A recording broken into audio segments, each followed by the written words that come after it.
Yes, hello and welcome, peasants, to my tower. My name is Sir Pumpkinhead III, and today you will die in the most hilarious ways possible. And if I can be bothered afterwards, I shall raise you as my own minions, and then kill you again. Hello and welcome, ladies and gentlemen, to my Necromancer setup in Orcs Must Die 2. We're playing on the tower, and this video does not have a live commentary, and there's a couple of reasons for it. So, first of all, this map is very long, and there's a lot of waiting around, and generally it takes a long time to finish a wave on this map. Second of all, it's a DLC map, so we have more enemies, and the waves are more varied, which means I recorded all of them, and it would be an hour-long video, which is not that great. I don't think you guys would watch an hour-long video, and I don't think I would have anything interesting to say for an hour. I think the video would get pretty boring after about half an hour. So let's talk about the setup. This is a Necromancer setup. It focuses on minions, and I'm missing 4 traps. Maybe I could have taken the Jar of Ghosts to kind of fit with the theme, but you know, I just decided to leave them blank. And I'm using the Bone Amulet, which the secondary attack summons skeletons, which are great. They can be basically a meat shield. You can summon them on the spring traps, and as the orcs are beating on them, the spring traps reset and they get flung into the void walls, which is great. And the primary attack, it does explosion damage, which is great against earth lords, earth elementals, and earthlings, which are usually what kills you in these kind of setups. Next, I'm using tar with persistent slow, just so I can have tar and then a bunch of spring traps, and I don't have to worry about kobolds triggering all my spring traps and my defense being useless. Overclocked spring MK2. This is a better version of the spring trap. Instead of sometimes flipping heavier enemies, it always flips heavier enemies, and instead of not working on the heaviest enemies, such as mountain trolls, earth lords, moneybags, and armored ogres, it sometimes flips them, so it's just one level up from the original spring trap. I'm using Void Wall with skeletons. This is a great thing because it's an instant kill. In combination with the overclocked spring traps, they're very good at what they do, which is killing dudes. And also, if something dies within the Void Wall, there's a chance it will drop a mana potion, health potion, or a coin. I'm also using the Trap Reset Trinket, which doesn't work with these modded traps, and I'm using the Mana Rage Trinket so I can use the Bone Amulet more. And with this setup, surprise surprise, I'm trying to get as many skeletons as possible, so I'm not using the spring traps to fling the orcs into the lava. Actually, the lava kills me more than it kills the orcs. I think I fell into it like 2 times throughout this video, which is dumb. So I'm trying to flip as many of them into the void walls and to get as many coins, potions, and skeletons from the void walls as possible. I'm also trying to use the secondary attack on the Bone Amulet more than the primary attack, because, you know, more skeletons. And as you might have noticed, I have to run around a lot. I'm constantly spawning skeletons on the spring traps. I'm doing damage here, doing damage there, and that's because if you're not using Wind Belt, these setups are very weak at the beginning. Okay, these kind of setups rely on you having a wind belt and pushing large groups of orcs into the void walls, but because I don't have it, I gotta have to be more proactive, and I have to do right things. I have to do the good stuff, you know, spawning skeletons in the right places, doing damage here, doing damage there, as I've said before. Now, that's because, look at this, this is wave 4, and I have 2 void walls, I have 9 spring traps, and 6 tar traps. When you get a wave of orcs, there can be 50 orcs, and I have 9 spring traps to kill them with. And the Bone Amulet, even the primary attack, takes mana, so I can't spam it.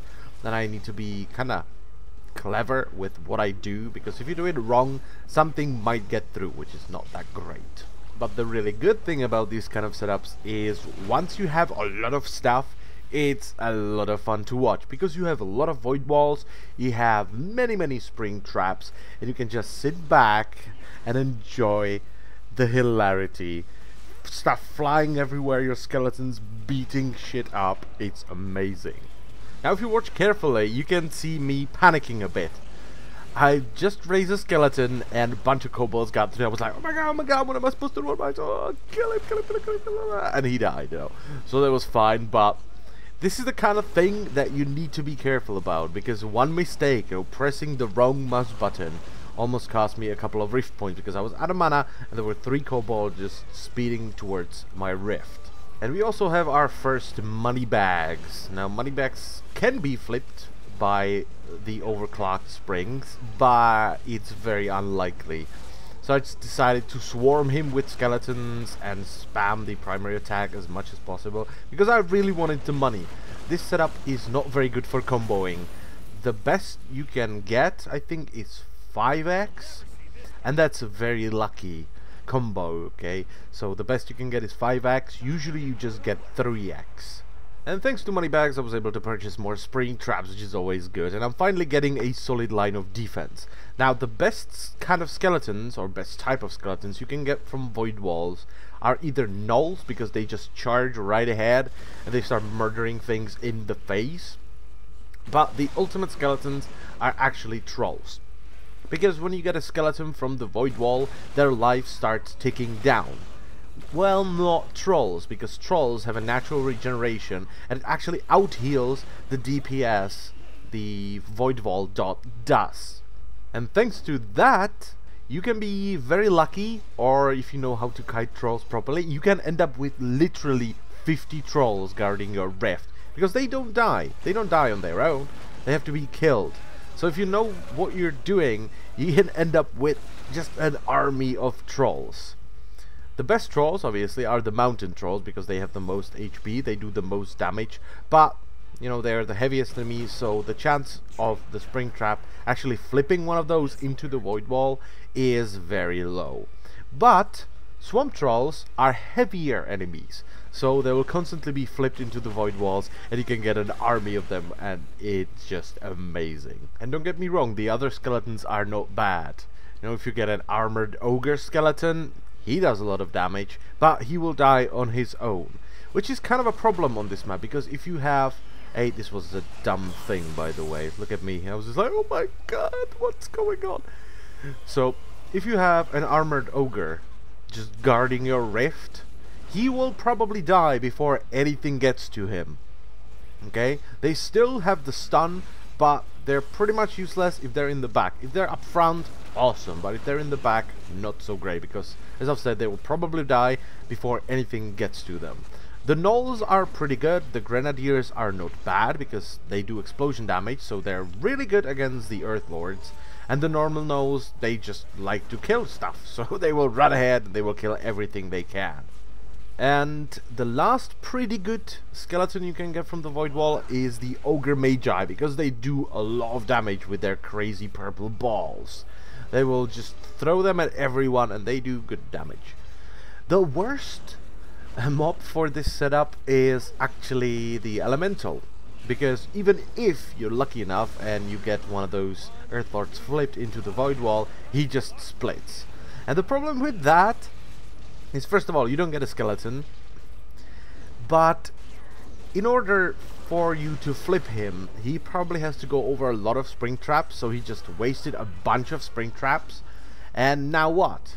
You know, he was flipped into the void wall. You're like, yay, now I have 2 earth elementals going towards my rift.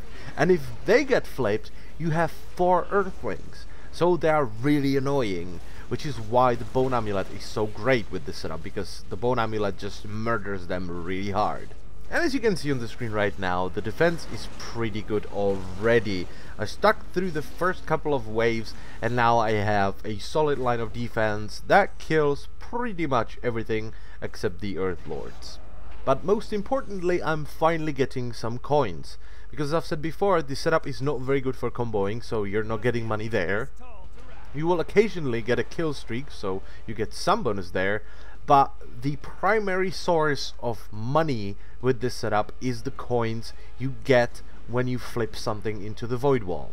So I think we saw enough of these early waves. I will use some magic and transport us to the future.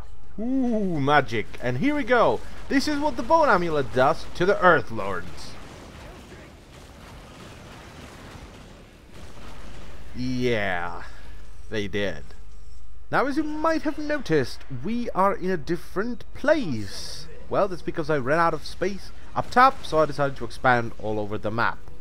And it's getting quite ridiculous. It's a lot of fun to watch, and from now on, I spend most of my time on this little balcony thing down here, watching the madness, because it's just glorious.